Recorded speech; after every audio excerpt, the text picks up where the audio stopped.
Hello students, last lecture के अंदर अपन ने गॉस लॉ का फर्स्ट एप्लीकेशन देखा था।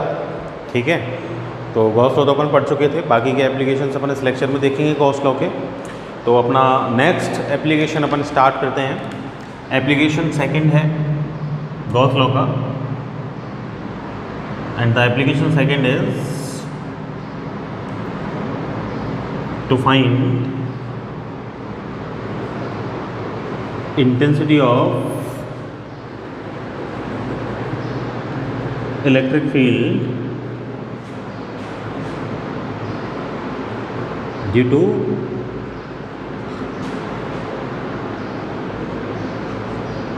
a non-conducting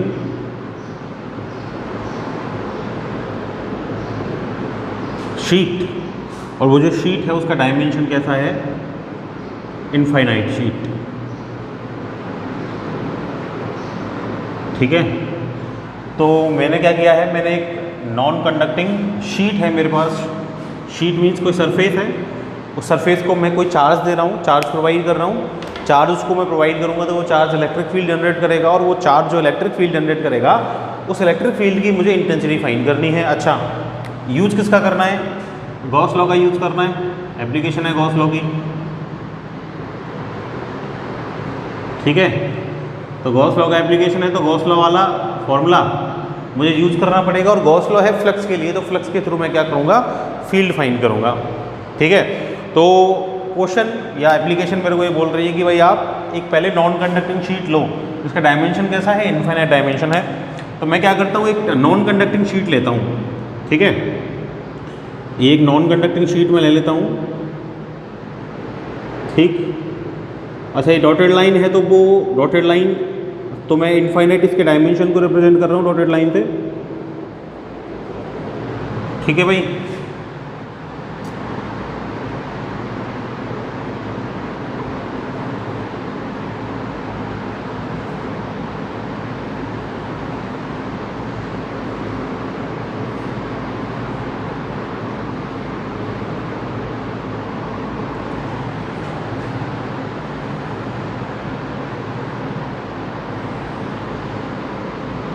ठीक, ये एक शीट है। अभी जो शीट है ये ऐसे रखी हुई है। ठीक, ये अपना बोर्ड है, बोर्ड के प्लेन के परपेंडिकुलर ये शीट को मैंने ऐसे प्लेस किया है। अब ये जो शीट है इसको मैंने कुछ चार्ज दिया है, पॉजिटिव चार्ज। अब जब इस शीट को मैं चार्ज प्रोवाइड करूँगा तो अपन को पता है कि भाई ये सरफेस है। किसी भी सरफेस को जब आप चार्ज प्रोवाइड करते हो तो वो चार्ज उस सरफेस पे यूनिफॉर्मली डिस्ट्रीब्यूट होता है, जिसको अपन बोलते थे सरफेस चार्ज डिस्ट्रीब्यूशन। ठीक है, तो ये अपन को एक्चुअली में जो इंटेंसिटी फाइंड करनी है वो कैसे फाइंड करनी है? सरफेस चार्ज डिस्ट्रीब्यूशन से फाइंड करनी है। तो ये पॉजिटिव चार्ज इस सरफेस पे क्या हो रहा है? यूनिफॉर्मली डिस्ट्रीब्यूट हो गया। ठीक है, अब क्या हो गया कि भाई ये यूनिफॉर्मली डिस्ट्रीब्यूट हो गया, तो मुझे तो गॉस लॉ का यूज़ करना है। ठीक है, अपन जानते हैं भाई गॉस लॉ फ्लक्स के लिए है। क्या कहता है गॉस लॉ? गॉस लॉ ये कहता है कि भाई जो फ्लक्स होता है फाई ई, इलेक्ट्रिक फ्लक्स, वो होता है summation of Q, total charge, और अपॉन एप्सिलॉन नॉट। किसके लिए? वैक्यूम के लिए, फ्री स्पेस के लिए। अपने पास जो फॉर्मूला है इलेक्ट्रिक फील्ड का, वो क्या कहता है कि भाई जो फ्लक्स है वो फाई इक्वल टू होता है integration, close integration E vector dot D S vector. ये बोलता है दोनों को अगर मैं कंपेयर करूँगा, comparing 1 and 2,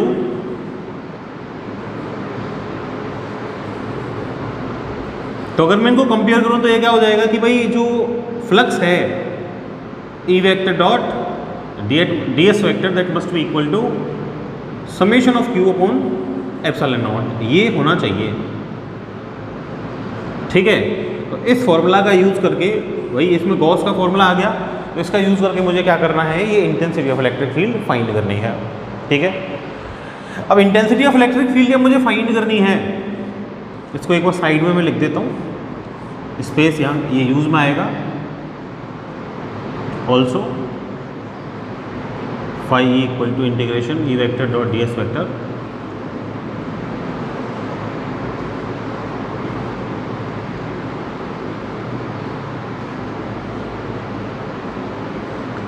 so integration E vector dot D S vector must be equal to summation of Q upon epsilon naught, है ना।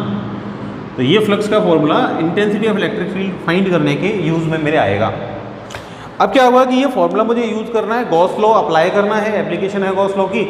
लेकिन जब अपन गॉस लॉ अप्लाई करते हैं तो अपन ने एक चीज़ वहाँ स्टडी की थी, क्या पढ़ा था अपन ने ये पढ़ा था कि भाई गॉस लॉ जब आप अप्लाई करते हो तो गॉस लॉ अप्लाई होता है एक क्लोज सरफेस के लिए, मतलब जिस चार्ज से आप intensity of electric field find करते हो वो एनक्लोज चार्ज होना चाहिए, ठीक है।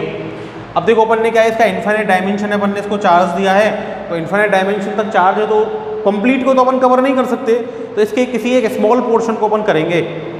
भाई जैसे अपन ने फर्स्ट एप्लीकेशन जब स्टडी की थी तो उसका डायमेंशन भी इन्फाइनाइट था, उसका डायमेंशन भी इन्फाइनाइट था, तो अपन ने कंप्लीट को कवर ना करके उसकी एक स्पेसिफिक एल लेंथ को कवर किया था। उससे अपन ने क्या किया था, फॉर्मूला फाइंड किया था, जिसको देखा था कि भाई वो लेंथ पर डिपेंड नहीं करता। ऐसे ही क्या है कि भाई इसका भी इन्फाइनाइट डायमेंशन है, तो इसके भी किसी स्पेसिफिक एरिया को अपन क्या करेंगे, गॉसियन सरफेस से कवर कर लेंगे। क्यों? क्योंकि चार्ज जो है वो एनक्लोज होना चाहिए, वो किसी स्पेसिफिक एरिया के अंदर होना चाहिए, किसी एरिया से एनक्लोज होगा तभी उससे अपन फ्लक्स फाइंड कर सकते हैं, फ्लक्स का फॉर्मूला अप्लाई कर सकते हैं और उसी से इंटेंसिटी ऑफ इलेक्ट्रिक फील्ड आएगी, ठीक है।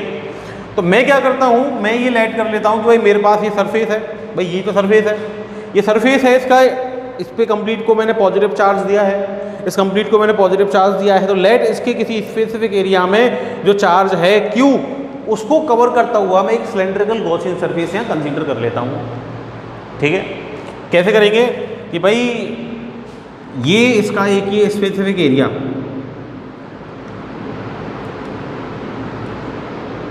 ठीक है, ये भाई यहाँ मैंने जैसे सरफेस था तो ये ऐसे ले लिया इस पर, ठीक है। अभी ऐसे इसको देखूंगा तो मेरे को ये अपीयर होगा। अब इसको कवर करने के लिए मैंने क्या किया, इसमें एक सिलेंड्रिकल गॉसियन सरफेस ले लिया, ठीक है। अभी जो मैंने सिलेंड्रिकल गॉसियन सरफेस लिया,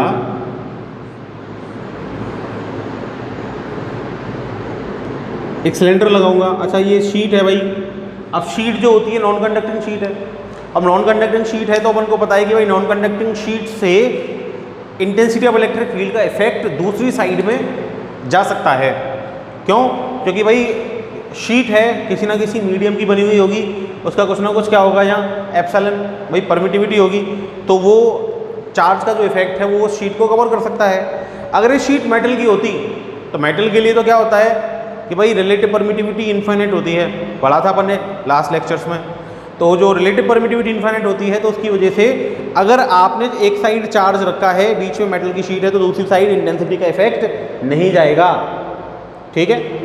तो इसका मतलब ये हो गया कि भाई चार्ज का मेरे को इफेक्ट देखना है तो इंटेंसिटी ऑफ इलेक्ट्रिक फील्ड इधर भी होगी, लाइन से इधर भी जाएंगी, लाइन से इधर भी जाएंगी, ठीक है। तो फ्लक्स तो इधर भी होगा, फ्लक्स शीट के इधर भी होगा, तो मेरे को जो गॉसियन सरफेस लगाना है वो मेरे को इधर भी और उसका पोर्शन इधर भी निकलना चाहिए।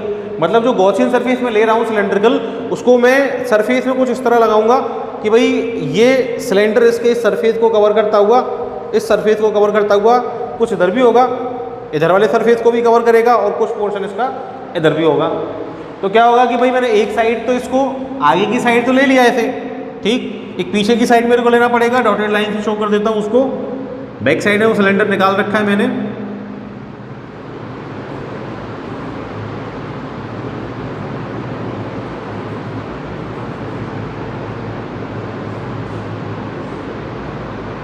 तो ये बैक साइड में भी मेरे को अपना सिलेंड्रिकल गॉसियन सरफेस दिख गया। तो मैंने क्या कर रखा है कि भाई मेरा ऐसा सरफेस है, इसमें मैंने ये इसके किसी स्पेसिफिक एरिया को, ये एरिया एस को मैंने क्या कर दिया है, ये कवर कर दिया है किससे, सिलेंड्रिकल गॉसियन सरफेस से, सिलेंड्रिकल गॉसियन सरफेस, ठीक है भाई।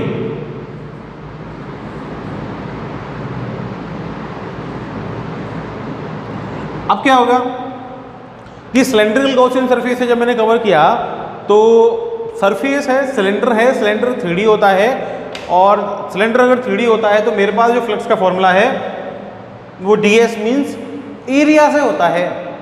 मीन्स मेरे को ये फाइंड करना पड़ेगा कि जो सिलेंडर होता है उसके अंदर कितने इंडिपेंडेंट एरियाज होते हैं। ये मैंने लास्ट एप्लीकेशन में भी किया था, अपन को पता है कि भाई जो सिलेंडर होता है, सिलेंडर में टोटल 1 टॉप 2 बॉटम और एक ये कर्व एरिया, ये टोटल 3 सरफेस एरियाज होते हैं। तो ये 3 सरफेस एरियाज होते हैं। इसका मीनिंग ये हो गया कि भाई अगर बीच में कोई सरफेस है उस पर चार्ज है तो उसका फ्लक्स इस टॉप से भी पास होगा, इस बॉटम से भी पास होगा और ये कर्व सरफेस से भी पास होगा। इसका मीनिंग ये हो गया कि भाई मेरा जो टोटल फ्लक्स है ना, ये टोटल फ्लक्स जो है वो E वेक्टर डॉट ds वेक्टर 3 सरफेसेस हैं, टॉप लेट S1 है, बॉटम लेट S2 है और कर्व सरफेस लेट S3 है। तो मेरे को जो फ्लक्स है वो S1 से भी निकालना पड़ेगा, मेरे को फ्लक्स S2 से भी निकालना पड़ेगा, मेरे को फ्लक्स S3 से भी कैलकुलेट करना पड़ेगा, तब मेरे पास टोटल फ्लक्स आएगा summation of Q upon epsilon not. ठीक है, इसका मीनिंग क्या हो गया कि भाई मेरे को जो फ्लक्स निकालना है वो S1 से भी निकालना है, S2 से भी निकालना है और S3 से भी निकालना है। ऐसे ही मैंने फर्स्ट एप्लीकेशन के अंदर किया था। अब इसको अगर मैं ओपन करूं तो मींस मेरे को S1 से EDS cos थीटा की वैल्यू निकालनी है, सॉल्व करनी है मेरे को। S2 से भी EDS cos थीटा की वैल्यू फाइंड करनी है और प्लस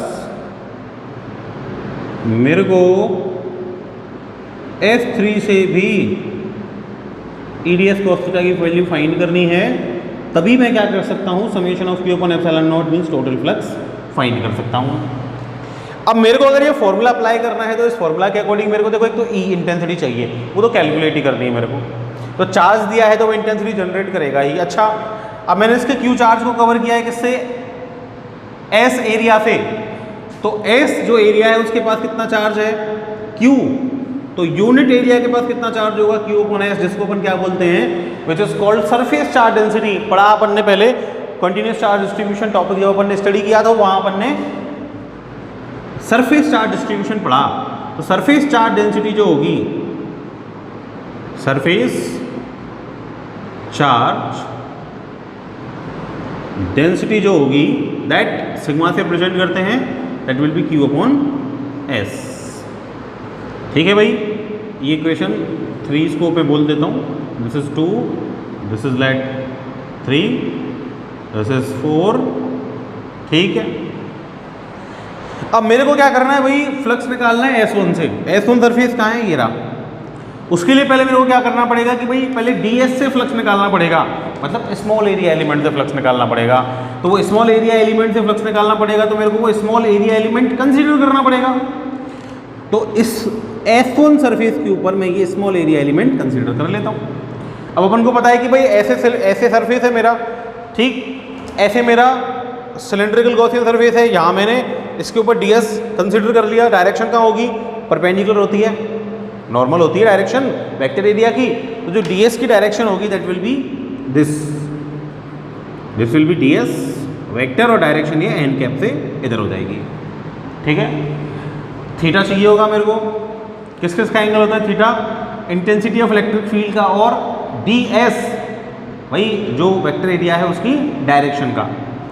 तो क्या होगा कि भाई ये शीट, इसको पॉजिटिव चार्ज दिया, ठीक है, तो पॉजिटिव चार्ज दिया तो पॉजिटिव चार्ज से जो डायरेक्शन होती है इलेक्ट्रिक फील्ड की that is always away from positive. ठीक है, और परपेंडिकुलर होती है सरफेस के फील्ड लाइंस। तो सरफेस के परपेंडिकुलर है फील्ड लाइंस, तो यहाँ से जो फील्ड लाइन निकलेगी वो ऐसे निकलेगी, इधर से ऐसे निकलेगी, इधर से ऐसे निकलेगी, इधर से ऐसे निकलेगी। सरफेस की दूसरी साइड वहाँ भी ऐसे निकलेंगी परपेंडिकुलर सरफेस के। इसका मीनिंग ये हो गया कि भाई इधर उधर जो इलेक्ट्रिक फील्ड लाइंस हैं वही इधर की साइड तो ऐसे जा रही हैं, बैक साइड में भी ऐसे जा रही है। ठीक, तो अगर मैं थीटा निकालना चाहूँ तो देखो बैक साइड में, इसके बैक साइड में इंटेंसिटी ऑफ इलेक्ट्रिक फील्ड इस डायरेक्शन में होगी। इस डायरेक्शन में अपनी क्या जा रही है, फील्ड जा रही है। अपना जो एन कैप है वो भी किधर है, इसी डायरेक्शन में है। तो इसका मीनिंग ये हो गया कि भाई जो थीटा है वो क्या हो जाएगा, that theta will be 0 degree. ठीक है, ऐसे ही क्या होगा कि भाई S2 के लिए भी मेरे को क्या चाहिए, DS। भाई S2 के लिए भी तो DS चाहिए, स्मॉल एरिया एलिमेंट, वहाँ भी मैंने DS वेक्टर कंसीडर कर लिया। डायरेक्शन कहाँ होगी, ऐसे देखूंगा इसको मैं तो नॉर्मल होगी, नॉर्मल डायरेक्शन होगी। Intensity of electric field sheet के इधर की साइड, भाई इधर भी फील्ड पॉजिटिव से अवे, इधर भी फील्ड पॉजिटिव से अवे, तो यहाँ भी थीटा क्या हो जाएगा, इधर भी थीटा हो जाएगा 0 डिग्री। इन दोनों के लिए थीटा क्या हो गया, 0। ऐसे ही मेरे को S3 के लिए चाहिए कर्व सरफेस के लिए। ठीक, तो कर्व सरफेस कैसे है? कर्व सरफेस तो ये रहा अपना, ऐसे है। ठीक है, कर्व सरफेस में मान लो मैं कहीं भी ds लेता हूँ, ये कर्व सरफेस हो गया। मान लो मैं इधर ds ले लेता हूँ इधर, तो भी डायरेक्शन ऐसे होगी। डाउन साइड में ले लूँ तो भी डायरेक्शन ऐसे होगी। अप साइड में ले लूँ तो ds की डायरेक्शन ऐसे होगी। बैक साइड में ले लूँ तो ds की डायरेक्शन ऐसे होगी। मतलब जो ds है वो हमेशा इस प्लेन में रहेगा। ठीक है, और जब आपकी इंटेंसिटी ऑफ इलेक्ट्रिक फील्ड है वो किधर, या तो ऐसे जा रही है फील्ड लाइन, या फील्ड लाइन ऐसे जा रही है। तो फील्ड लाइन अगर ऐसे जाएंगी, तो भी ds इसी डायरेक्शन में रहेगा, कर्व सरफेस का इस डायरेक्शन में रहेगा, इस डायरेक्शन में रहेगा। मतलब इंटेंसिटी ऑफ इलेक्ट्रिक फील्ड के हमेशा कहाँ होगा वो भाई, परपेंडिकुलर होगा।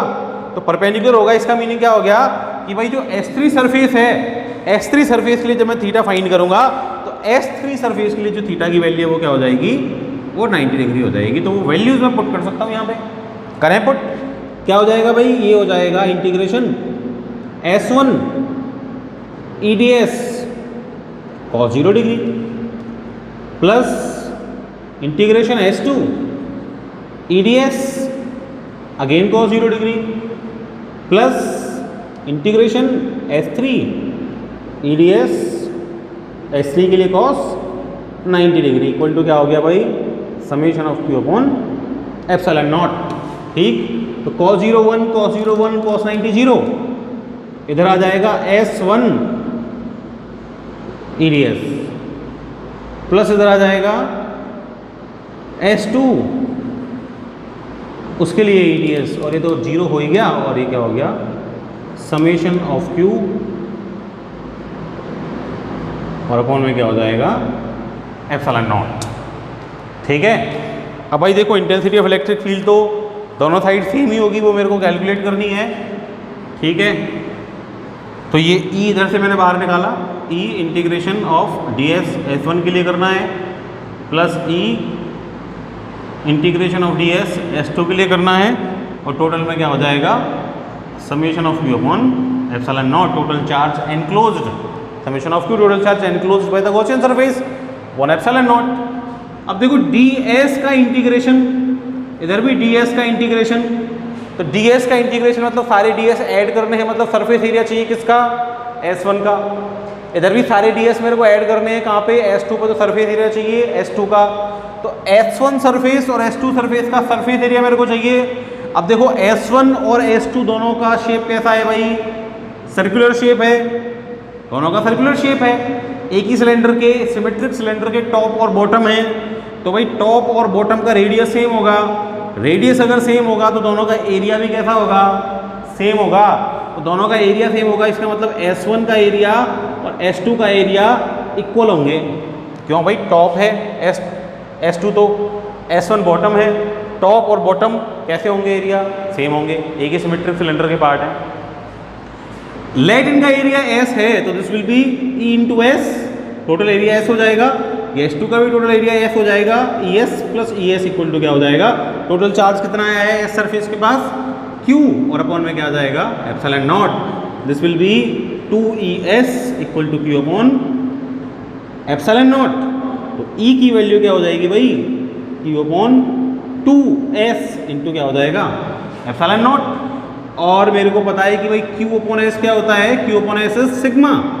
तो E इक्वल टू क्या हो गया भाई, ये Q अपॉन S को सिग्मा लिख सकता हूँ, तो E इक्वल टू क्या हो जाएगा, Q इक्वल टू क्या हो जाएगा, sigma upon 2 epsilon naught. This will be the intensity of electric field due to a non conducting infinite sheet. ठीक है, होप समझ में आ गया होगा, सिंपल है, सिग्मा अपॉन 2 एप्सिलॉन नॉट से को अपन कैलकुलेट कर सकते हैं। ठीक है, अब इसमें क्या है भाई कि देखो sigma upon 2 epsilon not, sigma तो कांस्टेंट होता है। अब सिग्मा कांस्टेंट होता है तो इसका मीनिंग क्या हो गया कि भाई ये कांस्टेंट सिग्मा, एप्सिलॉन नॉट भी कांस्टेंट और 2 भी कांस्टेंट, इसका मतलब जो E की वैल्यू है वो हमेशा कैसी रहती है, शीट से कांस्टेंट रहती है, मतलब डिस्टेंस पे भी डिपेंड नहीं करेगी, डायमेंशन पे भी डिपेंड नहीं करेगी। तो अगर मैं E का कर्व बनाऊं डिस्टेंस के साथ, कि भाई मेरे पास कोई शीट है मान लो, ठीक है। इससे डिस्टेंस इंक्रीज होता जाए तो इंटेंसिटी पे क्या इफेक्ट पड़ेगा। तो अगर मैं डिस्टेंस के साथ ई का कर्व बनाऊं तो डिस्टेंस तो है ही नहीं ई के फॉर्मूला में, तो नहीं है इसका मतलब वैल्यू कैसी रहेगी, कांस्टेंट रहेगी। मतलब शीट से 1 मीटर पे फाइंड कर लो, 2 मीटर पे फाइंड कर लो, 4 मीटर पे फाइंड कर लो, इंटेंसिटी कैसी रहेगी हमेशा same sigma upon 2 epsilon not ही रहेगी। ठीक है। अब इसमें क्या है कि एक एप्लीकेशन और इसी के अंदर मैं कर देता हूं कि मान लो ये शीट नॉन कंडक्टिंग ना होके कंडक्टिंग शीट होती, ये शीट नॉन कंडक्टिंग ना होके कैसी होती, कंडक्टिंग शीट होती। तो क्या होता कि भाई ये शीट को अपन ने एक साइड चार्ज दिया, अब शीट के दूसरी साइड तो चार्ज का इफेक्ट होता ही नहीं है, किसके, मेटल शीट के। क्यों? क्योंकि मेटल का जो एप्सिलॉन आर है उसकी वैल्यू कितनी होती है, इनफाइनाइट होती है, इसलिए इंटेंसिटी ऑफ इलेक्ट्रिक फील्ड क्या हो जाती है, 0 हो जाती है। भाई फॉर्मूला पढ़ा है ना अपन ने इसी चैप्टर में, ई एम इक्वल टू क्या होता है, ई नॉट पढ़ा है, और अपॉन में के या फिर एप्सिलॉन आर पढ़ा है ना, पढ़ा है। तो intensity of electric field medium में जो होती है वो वैक्यूम का 1/k टाइम्स होती है, और के की वैल्यू मेटल के लिए इनफाइनाइट है, तो intensity of electric field metal के दूसरी साइड कितनी होगी, 0 होगी। इसका मीनिंग ये हो गया कि भाई अगर अपन ने अपने सरफेस को एक साइड चार्ज दिया तो दूसरी side intensity of electric field क्या होगी, 0। तो दूसरी साइड अगर इंटेंसिटी ऑफ इलेक्ट्रिक फील्ड 0 होगी तो मैं मान लूँ कि इधर चार्ज दिया, तो भाई ये जो S1 सरफेस है ना, ये सरफेस, यहाँ पे इंटेंसिटी ऑफ इलेक्ट्रिक फील्ड क्या होगी, 0 होगी। तो अगर मान लो ये मेटल का होता, फॉर मेटल, या कंडक्टिंग कर दूं, भाई metals are conductor, for conducting sheet, ठीक है। तो कंडक्टिंग शीट अगर ये होती तो कंडक्टिंग शीट के केस में क्या होता कि भाई अगर मैं यहां से इसको लूं, देखो यहां पे ये cos 0 1, ये cos 0 1, ये cos 90 0, तो यहां तक मेरा स्टेप आ गया। अगर मैं यहां के बाद इसको लूं तो क्या होगा कि भाई देखो ये E इंटीग्रेशन ds, ठीक, प्लस ये S1 के लिए E इंटीग्रेशन ds, ये S2 के लिए, और total charge Q upon epsilon not. अब S1 सरफेस के लिए तो इंटेंसिटी है ही नहीं, उधर तो E क्या है, 0। तो अगर मैं इसको 0 पुट कर दूं तो क्या बचेगा, only E integration ds for S2, और इक्वल टू क्या आ जाएगा, Q अपॉन एप्सिलॉन नॉट। ये ds का एरिया, भाई S2 का एरिया ds का इंटीग्रेशन करना है तो S2 का टोटल एरिया S लेट कर लूं तो E इंटू एस क्या आएगा, Q upon epsilon not. So intensity of electric field E क्या आ जाएगी, Q upon S into epsilon naught, and Q upon S is sigma. So intensity of electric field क्या आ जाएगी, sigma upon epsilon not आ जाएगी। तो अगर कोई conducting sheet है तो कंडक्टिंग शीट होने के केस में जो अपनी इंटेंसिटी है वो क्या हो जाएगी, सिग्मा अपॉन एप्सिलॉन नॉट हो जाएगी। और नॉन कंडक्टिंग शीट है तो इंटेंसिटी ऑफ इलेक्ट्रिक फील्ड क्या हो जाएगी, सिग्मा अपॉन 2 एप्सिलॉन नॉट हो जाएगी। तो मेटल के लिए अपन formula sigma upon epsilon naught use कर सकते हैं, और नॉन कंडक्टिंग शीट के लिए अपन formula equal to sigma upon 2 epsilon naught use कर सकते हैं। दोनों ही डिस्टेंस पे डिपेंड नहीं करती, तो दोनों के लिए E और ग्राफ R का मीन्स इंटेंसिटी और डिस्टेंस का कर्व जो अपन बनाएंगे तो that will be a straight line, मतलब डिपेंडेंस नहीं होगी, हमेशा सेम रहेगी। ठीक है। तो ये दो एप्लीकेशन अपन ने सिंगल एप्लीकेशन के अंदर कर दी। ठीक है। फॉर्मूला यूज में आ सकता है किसी भी न्यूमेरिकल में, तो ध्यान करके चलेंगे। ठीक है। So this is the second application. एक और एप्लीकेशन देखते हैं which is finding the intensity of electric field due to a conducting और नॉन कंडक्टिंग शेल और solid conducting cylinder, solid conducting sphere. तीनों से सेम फॉर्मूला आता है, तो तीनों से सेम फॉर्मूला आता है तो अपन कैलकुलेशन देख लेते हैं कि भाई कैसे करनी है। ठीक है। सो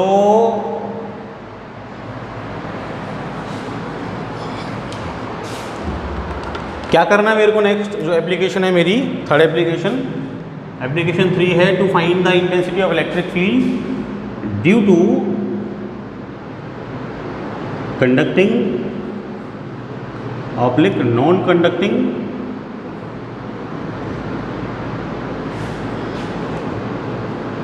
शेल और सॉलिड कंडक्टिंग मेटल बोल दूँ, मेटल स्फीयर। ठीक है भाई, देखो सॉलिड मेटल स्फीयर और नॉन कंडक्टिंग शेल या कंडक्टिंग शेल। शेल और स्फीयर में डिफरेंस तो पता है अपन को कि भाई शेल जो होता है वो अंदर से होलो होता है, स्फीयर जो होगा वो कंप्लीट कैसा होगा, फिल्ड सॉलिड स्फीयर होगा। सॉलिड स्फीयर की बात कर रहा हूँ मैं।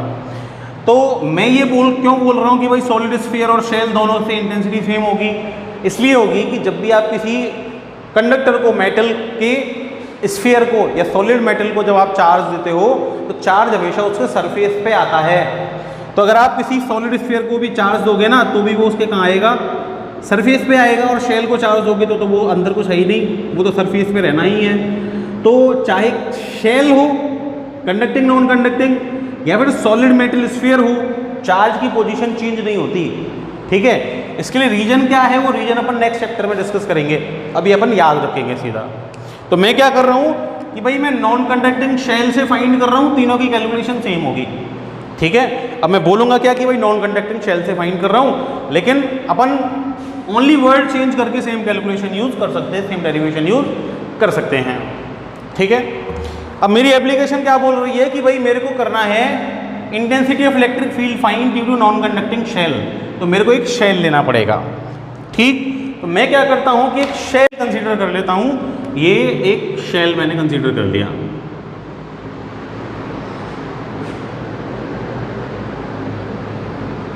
ठीक है भाई, मैंने शेल कंसीडर कर लिया जिसकी जो रेडियस है वो है कैपिटल आर। ठीक, कैपिटल आर इसकी रेडियस है, इसको मैंने चार्ज प्रोवाइड कर दिया। मैंने इसको क्यू चार्ज प्रोवाइड कर दिया, पॉजिटिव चार्ज प्रोवाइड किया। That positive charge is distributed uniformly over its surface. अब शेल है तो भाई शेल का तो सरफेस ही होता है, अंदर तो कुछ है नहीं, तो जो कंप्लीट चार्ज है वो कहाँ जाएगा, वो जाएगा इसके सरफेस पे। ठीक है, कंडक्टिंग होता तो भी सरफेस पे जाता, शेल है, और कंडक्टिंग सॉलिड मेटल स्फीयर होता तो भी कहाँ जाता है, इसके सरफेस पे जाता। अच्छा, अगर नॉन कंडक्टिंग सॉलिड स्फीयर है तो ये डेरिवेशन अपने लिए नहीं है। तो नॉन कंडक्टिंग सॉलिड स्फीयर होगा तो उसके लिए अपन डिफरेंट डेरिवेशन करेंगे, उसका फॉर्मूला भी डिफरेंट आएगा। ठीक है, अब इसको मैंने प्लस क्यू चार्ज दे दिया, प्लस क्यू चार्ज इसके सरफेस पे यूनिफॉर्मली डिस्ट्रीब्यूट हो गया। तो इससे मेरे को क्या करना है, intensity of electric field find करनी है। तो इंटेंसिटी ऑफ इलेक्ट्रिक फील्ड में कहाँ कहाँ फाइंड कर सकता हूँ, एक तो फाइंड कर सकता हूँ इसके बाहर, outside the sphere, outside the shell. Second find कर सकता हूँ on the surface of shell, और थर्ड में फाइंड कर सकता हूँ इनसाइड द शेल। ठीक, तो ये तीनों मेरे को फाइंड करने हैं। अच्छा, यूज तो वही गॉस लॉ का एप्लीकेशन तो गॉस लॉ का करना है। तो भाई गॉस लॉ तो पता है अपन को,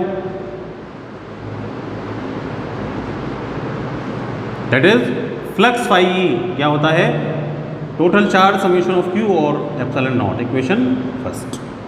ठीक है, अच्छा यूज अगर मुझे गॉस लॉ का करना है तो साथ में दूसरा फॉर्मूला जो मेरे पास है वो क्या है फ्लक्स का, second formula is phi E equal to integration E vector dot D S vector. ठीक है, जैसे लास्ट एप्लीकेशन में किया था सेम वैसे ही करना है। कंपेयर कर दूं 1 और 2 को,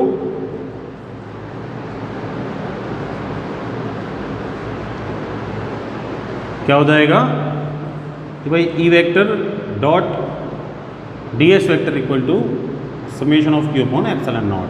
तो ये फॉर्मूला मेरे को यूज करना है फ्लक्स के थ्रू फील्ड फाइंड करने के लिए। ठीक है, अब मेरे को कहाँ फाइंड करनी है, 3 जगह, बाहर करनी है, सरफेस पे करनी है और अंदर करनी है। तो सबसे पहले फाइंड करते हैं अपन intensity of electric field outside the shell. ठीक है, so my first application is to find the intensity of electric field outside the shell. ठीक है भाई, अब क्या बोल रहा है मेरे को कि मेरे पास क्या है, मेरे पास है शेल। ठीक है, ये एक नॉन कंडक्टिंग और कंडक्टिंग शेल जिसको मैंने क्या दिया है, ये चार्ज दिया है। ठीक है, इसको चार्ज जब मैंने दिया है तो ये पॉजिटिव चार्ज मैंने इसको प्रोवाइड किया है क्यू जो है इसके सरफेस पे, ठीक। अच्छा, रेडियस कितनी है इसकी, कैपिटल आर मैंने अपनी साइड से कंसीडर की है। अब मुझे क्या करना है भाई, इसके बाहर इंटेंसिटी फाइंड करनी है। बाहर लेट ये पॉइंट पी है, इस पे मुझे इंटेंसिटी फाइंड करनी है। अब मेरे को पॉइंट पी पे इंटेंसिटी फाइंड करनी है तो पहले मुझे फ्लक्स का फॉर्मूला अप्लाई करना पड़ेगा। क्यों? क्योंकि भाई गॉस लॉ अप्लाई करना है। तो पहले पॉइंट पी से पास होने वाले किसी सरफेस से मुझे फ्लक्स फाइंड करना पड़ेगा। तो सरफेस है तो नहीं, गॉस लॉ अप्लाई करना है, तो वही मेरे को क्या करना पड़ेगा, एक गॉसियन सरफेस कंसीडर करना पड़ेगा। ये इसका शेप कैसा है, शेल है, ठीक। तो शेल को कौन कवर करेगा, एक शेल ही कवर कर लेगा। स्फेरिकल होलो स्फेरिकल शेप ले लूँ मैं गॉसियन सरफेस की। तो इसको कवर करने के लिए मैंने क्या किया कि भाई ये स्फेरिकल गॉसियन सरफेस कंसीडर कर लिया, ठीक है भाई। तो ये spherical Gaussian surface, spherical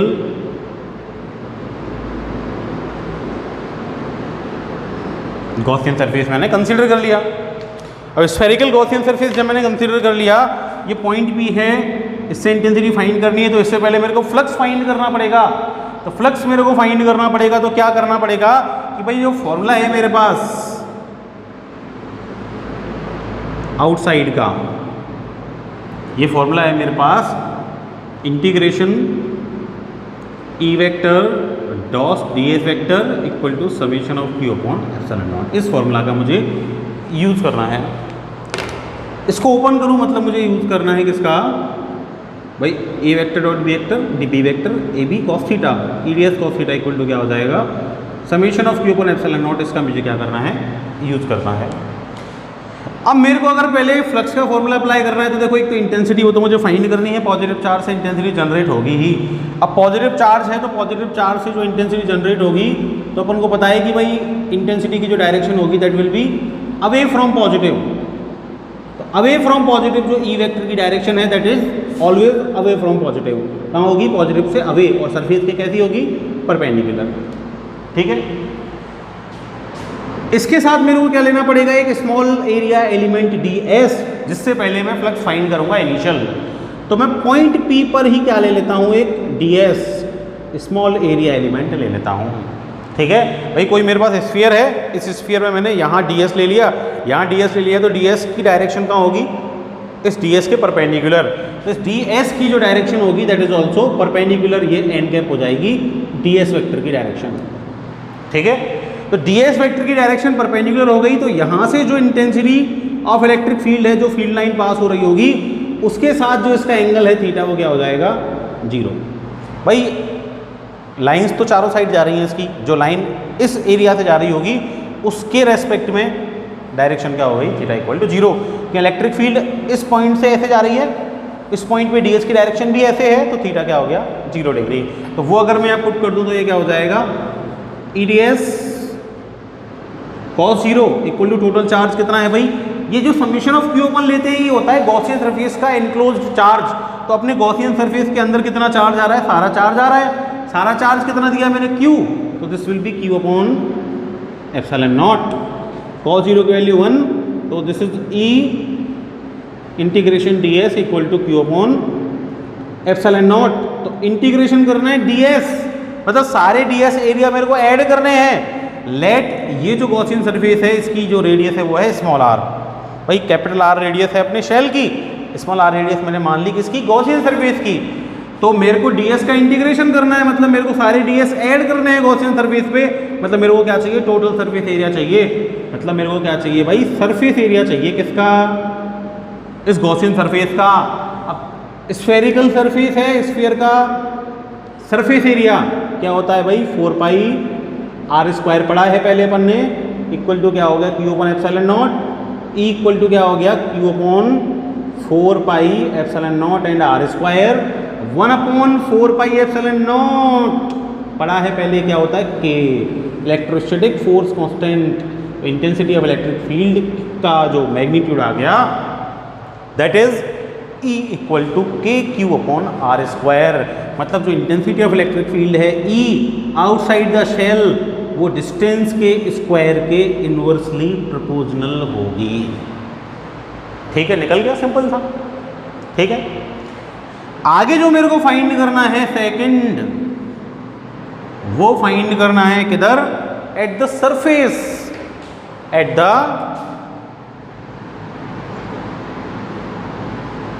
surface. ठीक है भाई, तो एट द सरफेस मेरे को फाइंड करना है। तो एट द सरफेस जब मैं फाइंड करूंगा तो सरफेस के लिए जो डिस्टेंस है स्मॉल आर, वो क्या हो जाएगा? कैपिटल आर के इक्वल। भाई गॉसियन सरफेस जैसे ही इस सरफेस के ऊपर आएगा, भाई मेरे को सरफेस पे फाइंड करना है, तो पॉइंट पी भी सरफेस पे आ जाएगा। ये मेरा क्या है? ये मेरा शेल है। ठीक है, ये इसको मैंने पॉजिटिव चार्ज दिया है, तो मेरे को सरफेस पे इंटेंसिटी फाइंड करनी, तो पॉइंट पी भी सरफेस पे आ जाएगा। तो मेरे को जो गॉसियन सरफेस बनाना है वो भी कहाँ जाएगा? तो गॉसियन सरफेस भी तो कहाँ जाएगा? इसी सरफेस पे आ जाएगा। तो गॉसियन सरफेस का जो रेडियस होगा, डिस्टेंस होगा, वो किसके इक्वल हो जाएगा? वो हो जाएगा अपने शेल का रेडियस आर, गॉसियन सरफेस का स्मॉल आर, दोनों का रेडियस कैसा हो जाएगा? इक्वल हो जाएगा। तो इसका meaning small R will be equal to capital R. इसका मीनिंग क्या हो गया? इसका मीनिंग ये हो गया कि भाई जो E है दैट विल बी के क्यू, चार्ज तो सरफेस पे, गॉसियन सरफेस पे ही कंप्लीट चार्ज, तो चार्ज तो उतना ही रहेगा, अपॉन स्मॉल आर की जगह क्या आ जाएगा? कैपिटल आर आ जाएगा। तो intensity of electric field will be E equal to k q upon capital R square. This is the intensity on the surface. ठीक है, अब देखो K कांस्टेंट, Q कांस्टेंट और R तो रेडियस है, वो तो कांस्टेंट होगी। इसका मतलब जो सरफेस है उस पर इंटेंसिटी जो होती है वो कैसी होती है? कांस्टेंट होती है। ठीक है, डिपेंड ही नहीं कर रही। भाई सरफेस तो फिक्स है, सरफेस पे इंटेंसिटी भी कैसी होगी? फिक्स होगी। थर्ड मेरे को क्या करना है? थर्ड मेरे को फाइंड करना है, थर्ड इनसाइड द शेल।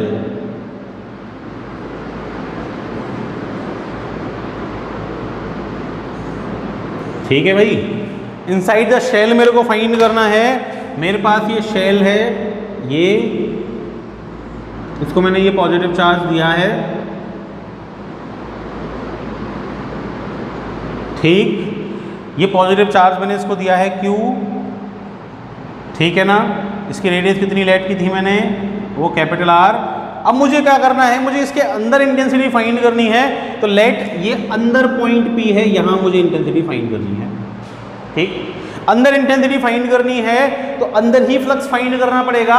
तो मेरा गॉसियन सरफेस भी कहाँ होगा? पॉइंट P से पास होता होगा, मतलब अंदर होगा शेल के। तो मेरा गॉसियन सरफेस भी कहाँ हो जाएगा? ये शेल के अंदर हो जाएगा। ठीक है, अब शेल के अंदर हो जाएगा। फॉर्मूला क्या है मेरा?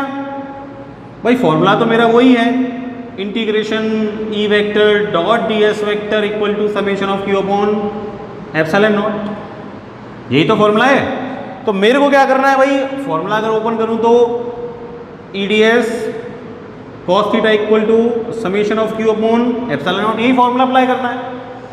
फॉर्मूला ये अप्लाई करना है तो मेरे को ds ले लूं, ये ds ले लिया भाई, ये लिया वेक्टर एरिया ले लिया, डायरेक्शन परपेंडिकुलर ये हो गई n कैप, ये ds वेक्टर। ठीक है, अब क्या होगा कि भाई E, ये मेरे पास, मेरे को और क्या चाहिए? इंटेंसिटी। ये पॉजिटिव चार्ज से इंटेंसिटी की डायरेक्शन ये रही, दिस E वेक्टर। थीटा क्या हो जाएगा? 0 डिग्री। ठीक, तो अगर मैं पुट करूं तो ये क्या हो जाएगा? Integration EDS cos 0 equal to total charge summation of Q upon epsilon naught लेना है मेरे को। E बाहर आ गया, ये इंटीग्रेशन ds cos 0 की वैल्यू 1 क्या हो गया? Summation of Q upon epsilon not हो गया।